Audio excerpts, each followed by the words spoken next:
proof that I am absolutely worthless after 9 o'clock.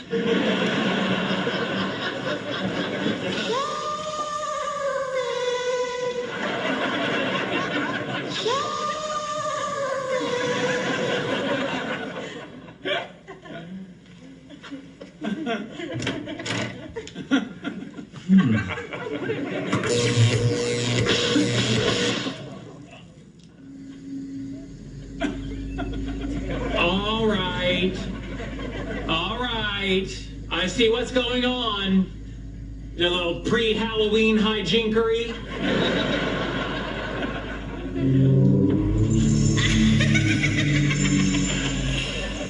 A ghostly moan, a rattling of chains, a witch's cackle, trifecta of haunted house cliches. Instead of eek, I say yawn.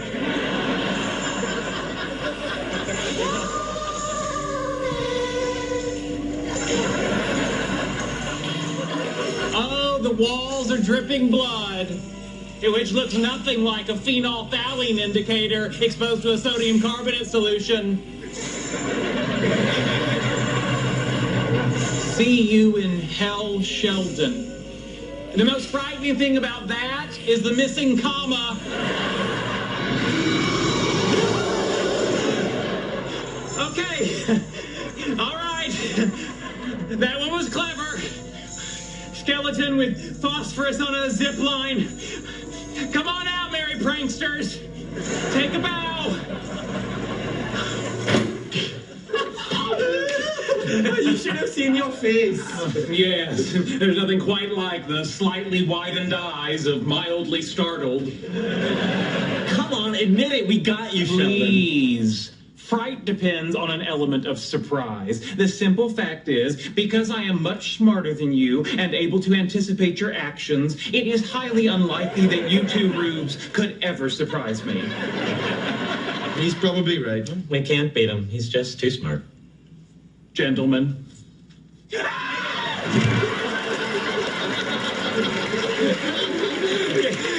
had money on feints? I had B.S. Benz. Hang on.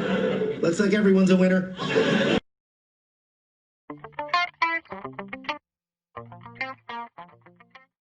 Hello everyone, I'm going to make a video to show you how to get started with the skeletal system. That's going to be our next section in lab. So I'm going to click on this.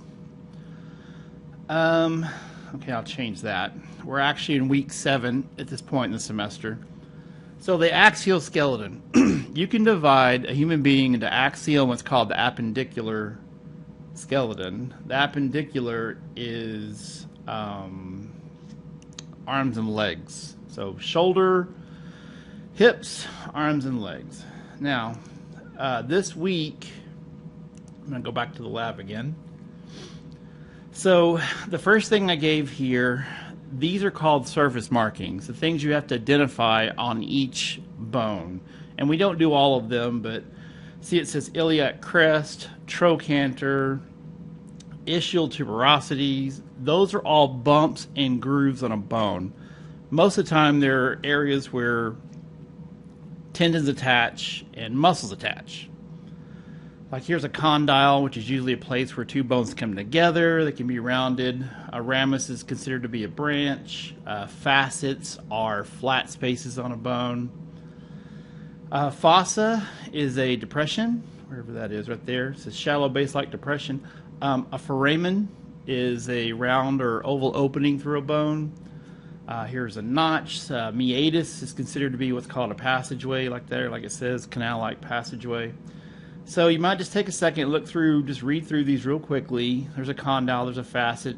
The head says a bony expansion carried on a narrow neck. Anyway, the radius, well, a lot of bones have what are considered to be necks. So that's one thing. Let's go backwards. So I would look at this first. Now, study outlines. Now, these are just diagrams that I gave you. Here is a lab list. Let me go ahead and open this up.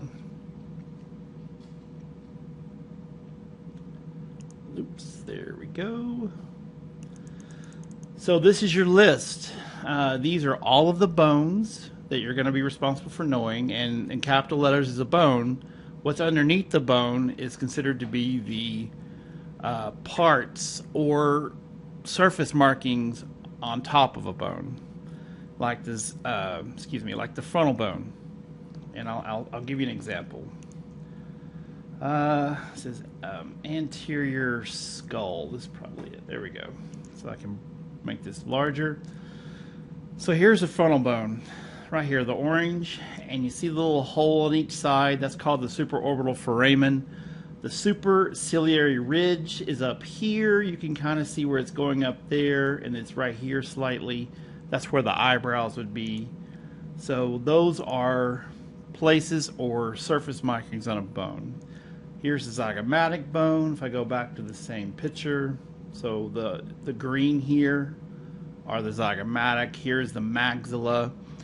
Here's the mandible, the mental foramen, the alveolar processes. These are the concha bones. Here's the perpendicular plate. Here are the nasal bones. So all that is on your list. This is everything you're responsible for knowing. Now, if you're wondering, and I hate to reduce things down to an exam, but we're going to have to in this particular case. So there's the list. Here's a PowerPoint that also has some bone features on it. And then here are all these pictures that you can look at. Here's a fetal skull. Say you can blow these up. Look, there's one there, like that.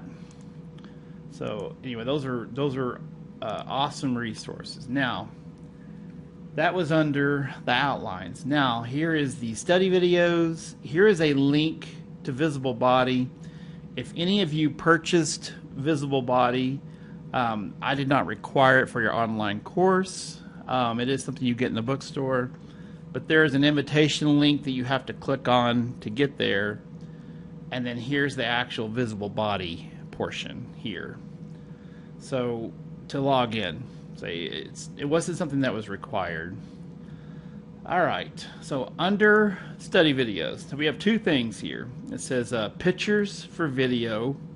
I could have worded that better. And then here's the actual video itself. So here are skull bones, here are vertebrae, and here are thoracic bones. Okay, there's all three of them. So this picture, I'm going to go ahead and open it up. It's a Word document. Yeah, so it says, skeletal bone pics, biology 2401. And here are the pictures. See, there's the side view of the skull. These are colored skulls. This is an upside down underneath. Now, this happens to be a picture. You can see things better with that particular view. Here's the top with the roof of the skull taken off. Now, underneath here on this is the part, and this one's 25 minutes, but anyway, I go through. Hey, welcome everyone. I go through all those pictures, and I go through all of those parts that are on your bone list. So what you're going to need to do is you're going to have to study these pictures. These are the ones, like this picture right here. These pictures are going to be the ones that are used on your exam. And it's going to be just like the histology. You're going to have arrows. There's actually a practice exam you can take for this. I call it the skeletal bone practice. You can do it an unlimited amount of times, and it'll give you an idea of what the exam's going to be like. So take the next couple of weeks. You have a couple of weeks to get ready for this, but once you start these exams, you got to finish them at that time. All right, so this is your list. And basically, there's there are other pictures. There's a video for the skull. Here's one for the vertebrae, and here's one for the thoracic bones, which are like the ribs, sternum, that kind of thing. That's what you're doing this week. Now, there is here is an old. It's just something for you to look at, just get an idea what the questions are going to be like. Go. So let me see here. There we go. All right. See, it says name the structure, name the bone, name the structure. Structures are those bumps, like I was telling you, trochanters, tuberosities, the superciliary ridge that I went over. The openings are foramen. But that's what an old skeletal exam looked like. If you want, here is a 50 question answer sheet if you want to practice writing these things down. I know you're taking this in a different format, but writing things down helps you memorize things so much better. And then here's what you're going to do this week. You have an assignment. It's called it's lesson number 5. It's going to have some drag and drops. And as always, please go to the last page here. And I don't have it in the student view, but down here at the bottom of everything, there will be a finish button. You got to click that to submit your assignment.